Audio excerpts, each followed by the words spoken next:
A very warm welcome to all. You're watching Channel 405. This is AN7 Newsroom Live. I'm Leseo Homokonane. Let's take a look at your headlines for this hour. Eastern Cape Provincial ANC distances itself from the Zweli Mkhize slate punted by its Alfred Nzo region. ANC Secretary General Gwede Mantashe and ANC Gauteng Chair Paul Mashatile's names appear on Mkhize's slate. Former ANC Youth League Secretary General Cindy Saw Makaka becomes the latest victim of KZN's political violence. Unknown assailants fire shots at Makaka and his two colleagues. The trio survived the attack and is recovering in hospital. Black Lawyers Association submits a memorandum of grievances to the presidency.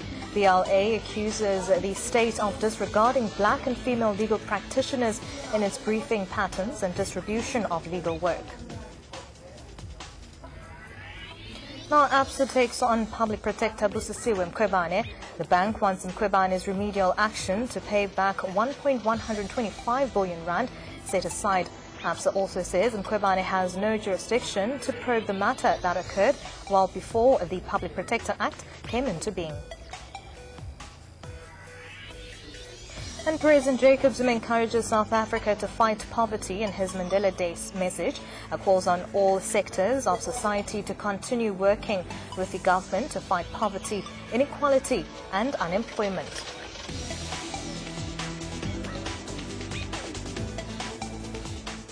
In your top story this hour, the Public Protector has responded to ABSA's application to review the report on the apartheid-era bailout. Busisiwe Mkhwebane says launching a judicial review doesn't suspend the report. The bank filed a 78-page affidavit in the High Court in Pretoria yesterday, citing factual errors. The remedial action prescribed by Public Protector Busisiwe Mkhwebane says that the Special Investigating Unit should recover 1.125 billion rand from ABSA. This accounts for the apartheid-era assistance to Bancorp, which ABSA bought. Now here's a look at the key objections that ABSA has to the Public Protector's remedial action. According to Maria Ramos, ABSA acquired Bancorp for a fair value and is not liable for the latter's debt. Secondly, ABSA says that the Public Protector relied on the CX report, which did not provide a legal basis for the recovery of the money.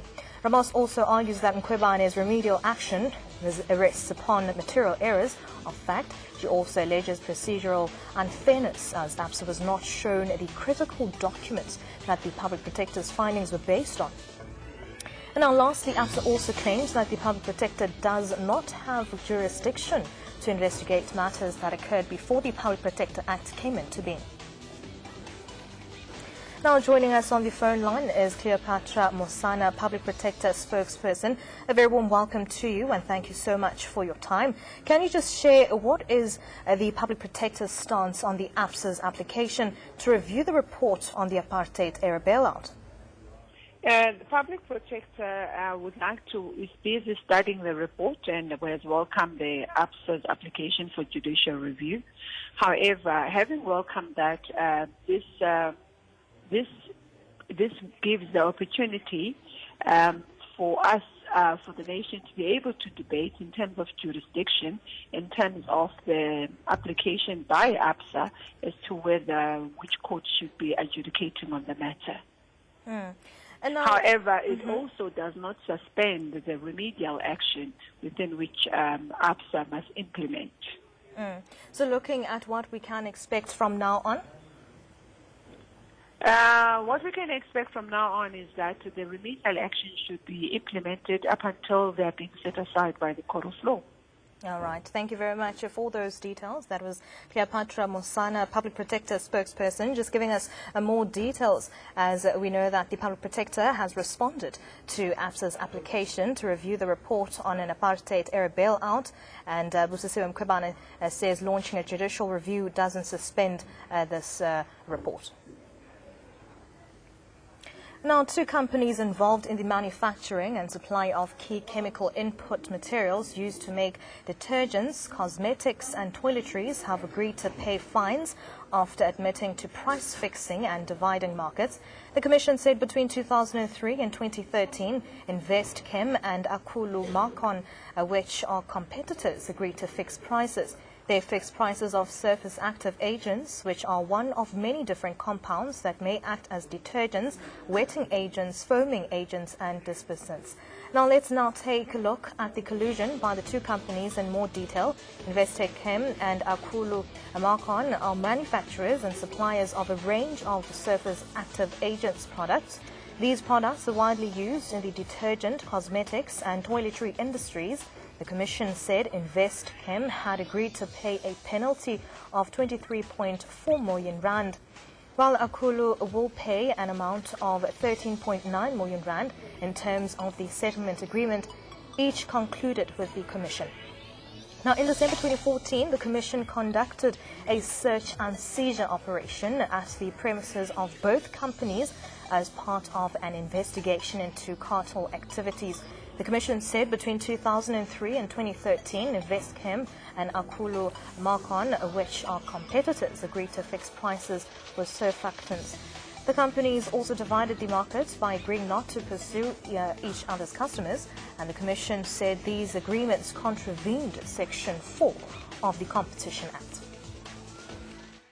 Ultimately, the penalty that they've paid reflects the sizes of the firms. They are not very big firms. The penalties ranges between 4 and 5% of each firm annual turnover, and hence they've decided ideally would have gone for 10% of each firm's annual turnover, but because they decided to settle this matter, we levied a penalty which is at that level of 4 to 5. This latest cartel expose by the Competition Commission raises several questions. Why have lawmakers turned a blind eye to piling evidence of Monopoly Capital's collusive behavior? Shouldn't Parliament hold an urgent sitting to debate how collusion and cartelisation has impacted ordinary South Africans? Does fixation with Gupta emails expose the political expediency in denying the real and present danger of corporate collusion? Now joining me in studio is Leon Lowe, Executive Director of Free Market Foundation. A very warm welcome to you, sir, and thank you so much for your time. A pleasure to be with you and the viewers. And now, sir, why have lawmakers turned a blind eye to piling evidence of Monopoly Capital's collusive behavior? Well, firstly, they haven't turned a blind eye. There have been many, many penalties, many, many investigations. Unfortunately, and consumers all need to realize this, almost none of them actually conclude in a proper investigation and the finding. What happens is they open an investigation, and as in this case, there's a settlement. And so we never actually know what happened. We never know whether this collusion, which often simply means cooperation, you know, you have a word like dividing markets. We had the cement cartel, which did that, and so-called cartel. And what they did is they simply said, in order to reduce the price and cost of delivery, you do the West Cape, I'll do the KZN, and you do Gauteng or whatever. And when the cartel, or this arrangement, which was very efficient and pro-consumer, was broken up, the price went up, not down. People think this, for example, of the bread price. They think that the bread price was brought down by the Competition Commission. No, it actually was driven up, and the Competition Commission's concern, and it might be true in this case too, we don't have enough information because there is no finding.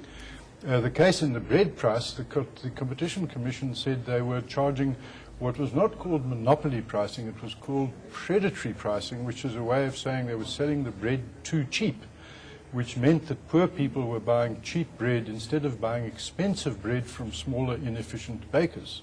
So this myth exists that they brought the bread price down. They actually drove it up. And the rate of return per rand for Pioneer prior to the finding was 2 cents per rand.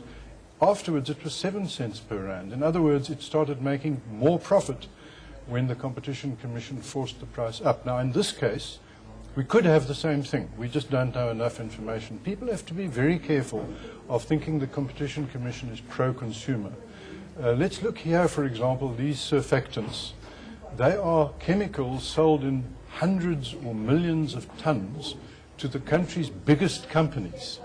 Are the Competition Commission saying these companies are too stupid to know where to buy these chemical inputs into their manufacturing process? Why don't they import them? Why don't they buy them? If 2 suppliers out of hundreds in the world, and many in South Africa, collude, they're probably colluding to be more competitive. And the buyers of these chemicals, they're not stupid people. They're amongst the brightest accountants and business. They're amongst the biggest companies in the country. They are actually bigger than these 2 suppliers.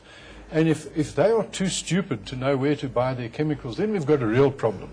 There's nothing the government can do to help us from the stupidity of the companies, the country's brightest people. So we need to be very careful as consumers. I don't know this situation. I don't know these companies. But I know the Competition Commission, and I know that most of its findings, far from being good for consumers, actually drive prices up and stop efficient forms of cooperation in markets to make them more efficient. I repeat, the very, very important thing, these are not consumers like you and me who buy hair care products or disinfectants or whatever. These are the country's biggest companies. And to even investigate that is, in my view, is strange. If I were at the Competition Commission and somebody said 2 companies supplying surfactants are colluding, I would say go away. I wouldn't even investigate. It really shouldn't even be investigated. Now, looking at these 2 companies that we have now seen come out and saying that, yes, they understand that they have been doing price fixing. Now, what are the common factors for price fixing and dividing markets, as we have seen these 2 companies admitting? Yes. What happened, for example, I don't know in this case. We don't know, and the problem is we don't know. That is the problem. And they have admitted to doing this, but they haven't admitted to doing any harm. Now, the point is what they do is they say, we don't want to fight a court case. It's going to be long and costly and bad for us. Just pay and let's move on. That's what the board tells the executives, whatever the executives were doing. But what they do is, and I can tell you about the bread case, I can tell you about liquid petroleum gas, I can tell you about eggs and many others where we have seen the detailed, sophisticated information. What happened is with Pioneer Bread, for example, they said to retailers, for example, Spar, you may not charge more for our bread than a certain amount. We want our bread to be cheap because we want our bread to be competitive. The Competition Commission said that price fixing it down, not up, was not allowed. So that very often, most of the case, for example, in the liquid petroleum gas, the people who sell gas cylinders and that, they were cooperating, which the Commission calls colluding, to bring the price of gas for the poor, the townships and the settlements, down by 50%. They wanted to sell gas 50% cheaper, and the Competition Commission said, that's collusion and price fixing, you're not allowed to do it. They were going to use central distribution points, share delivery systems, have standard fittings so that they could bring the price of the lamps and cookers down. And then in the egg case, it was the same thing. What was happening is the egg producers were cooperating to buy in bulk the inputs, the veterinary and chemical purposes, and cages and things like that, coolers, ventilators, and then jointly marketing to cut the price. The beneficiaries were consumers. The Competition Commission said that's price fixing and dividing markets. The case that I know about the facts there was the cement industry, where because transport cost of cement is high, what the companies did was very sensible, and it was in favor of you and me. They said, you deliver all the cement that's ordered near to where your factory is, we'll deliver all near to where our factory is, thereby reducing the cost of delivery. That was called dividing the market.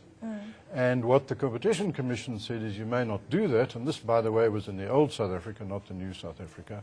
So they have many, many investigations, many, many fines involving tens of billions of rands. Talking about fines, we know that companies that are fined are able to eventually pay that fine because of how much money they obviously make, and it makes it easier for them to pay those fines. Yes. But now, should more measures be taken instead of fining them because they are able to just continue price fixing? Yeah. What we should do is this.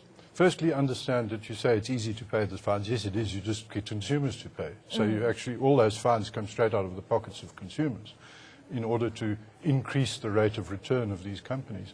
The people tendering for the soccer stadiums, for example, it's very simple public knowledge. Did they make more profits during the 2010 construction? And the answer is no. Did they charge more per seat? The answer is no, than is internationally recognized. What they did is they paid the fines and they raised the price of construction afterwards, most of which is the government building roads and infrastructure. So they recover the money in the end from consumers. Their rate of return usually stays the same and often goes up.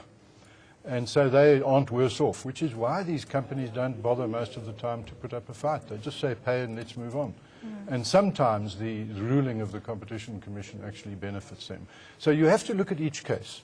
Before you or I or any informed person can give you a definitive analysis of what happened here, we would need to see the facts of the case. But what we can say is what the government should do is they should make sure the market is what is called in economics contestable, meaning it's easy for competitors to enter.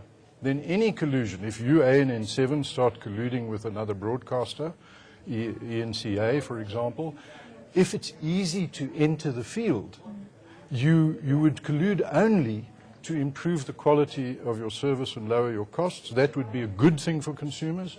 All the government needs to do to protect us from collusion between you and other broadcasters would be to make sure there's freedom and ease of entry.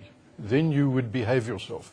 We cannot expect ANN7 to be controlled by the Competition Commission. We can expect ANN7 to be controlled by viewers.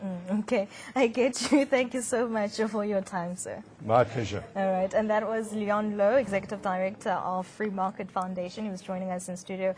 As we know that two companies involved in the manufacturing as well as supply of key chemical input materials have been need to pay a fine after admitting to price fixing as well as dividing markets. But now moving on with our bulletin at this hour, two men accused of beating up a black man, and forcing him into a coffin were granted 1,000 rand bail in the Middelburg Magistrates Court. Now, there was an outcry in the courtroom when judgment in the bail application of Theo Martins Jackson and Willem Oosthuizen was pronounced. In November last year, Jackson and Oosthuizen allegedly beat up Victor Ritabile Mtlatswa, whom they accused of trespassing before forcing him into a coffin while threatening to set him alight. A video of the assault went viral on social media, leading to a national outcry. And Monica Nuswa, Mpumalanga Provincial NPA spokeswoman, joins us on the phone line. A very warm welcome to you and thank you so much for your time. At this point, do you think that the bail awarded is a lenient decision that was taken?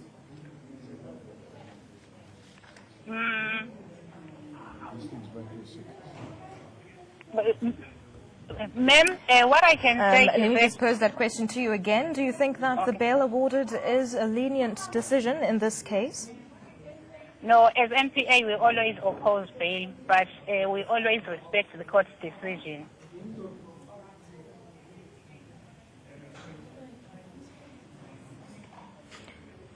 All right. Do you think that the decision comes as a shock to the racial hatred of the victims?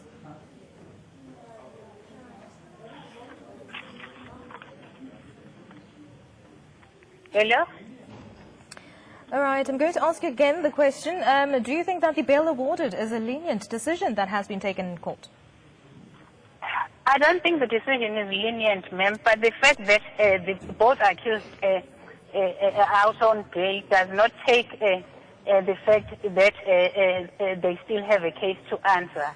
As NPA, we are going to continue to pursue the case against both accused. And do you think that the decision comes as a shock to the racial hatred victims? It's shock and also it's disappointing, but we have nothing to do with respect to the court's decision. All right. Thank you very much for all those details. That was Monica Nuswa, Mpumalanga Provincial NPA spokeswoman. Thank you so much for your time. Former ANC Youth League Secretary General Cindy Saw Makaka is recovering in hospital. He and his two colleagues were shot at last night and in southern KwaZulu-Natal. Makaka is a councillor and executive committee member at the Umzimkhulu municipality. The shooting took place at a shop in a village outside Umzimkhulu.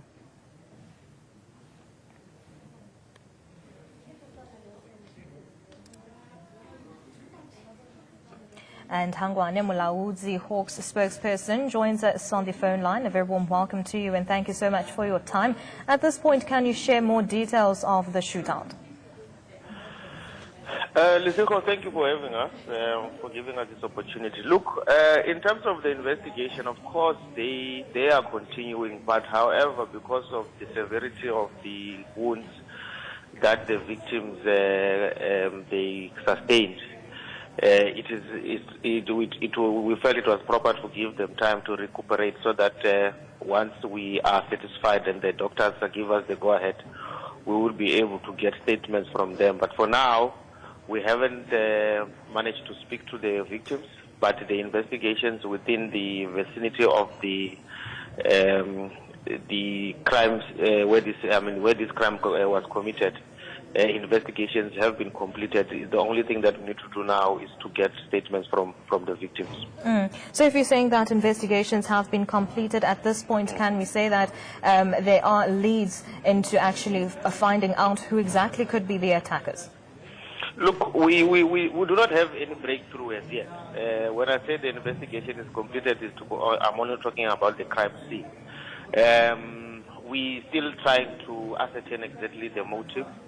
At the same time, we are also using our own networks to find out if they can be able to assist us in terms of information. But at the same time, we have mobilized the community within that vicinity to assist us with information so that we can be able to find these people who committed this crime. All right, thank you very much for all those details. That was Hangwane Mulaudzi Hawk spokesperson just giving us more details on that shootout that took place last night where former ANC Youth League Secretary General Cindy Saw Makaka, who was shot most probably 15 times. Yes, it was 15 times according to reports.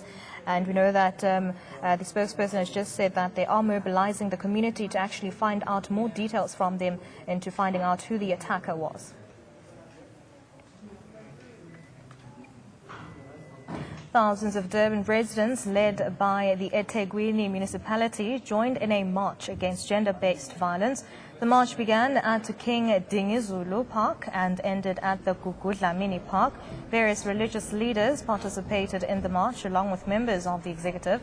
A torch was lit by officials symbolizing the call for peace in the province dominated by violence and killings. The MEC of Economic Development and Tourism, Sihle Zigalala, urged men in the province to cherish women and children instead of killing them. According to statistics in eThekwini alone, sexual abuse against women is at 37%, and this is too high. Also, about 55,000 cases of sexual abuse are reported every year. This is why we say to law enforcement officers that they should be firmer in investigations of sexual abuse against women and children.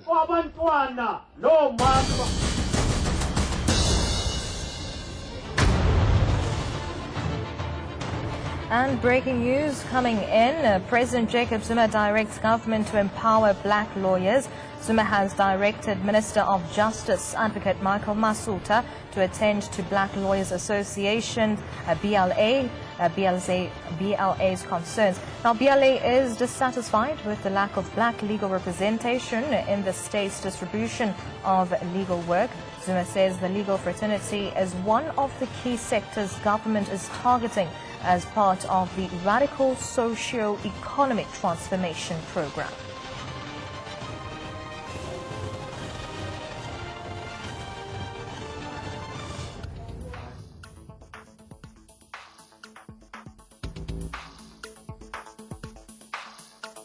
President Jacob Zuma directs government to empower black lawyers. Zuma has directed Minister of Justice Advocate Michael Masuta to attend to Black Lawyers Association. Now, BLA is dissatisfied with the lack of black legal representation in the state's distribution of legal work, and the president says the legal fraternity is one of the key sectors government is targeting as part of the radical socio-economic transformation program.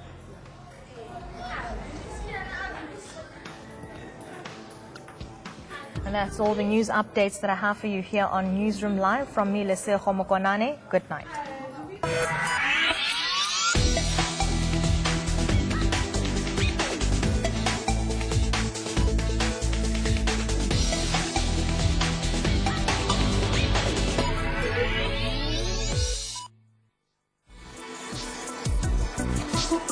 Unit heading up to the code 3 chase.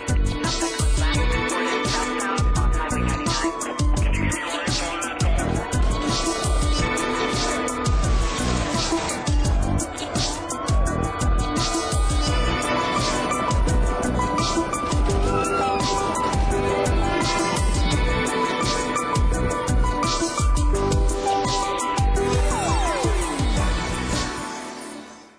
It's more than the vast skies, the horizons that do not end.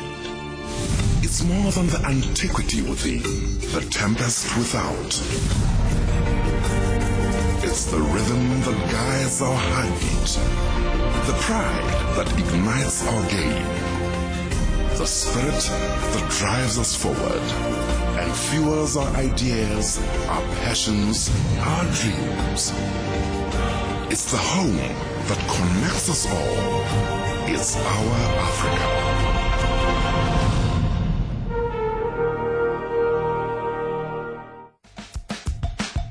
This week on The Talk Show, we test out the new Peugeot 2008 and take a look at the sexy S1000RR. We also reveal the hot new Kia Picanto. Catch all that and more this Saturday at 12:30 p.m. Repeat Sunday at 9:30 a.m. and 8:30 p.m. Broken bones, cancer, internal ailments, all can be seen with the help of X-ray technology. This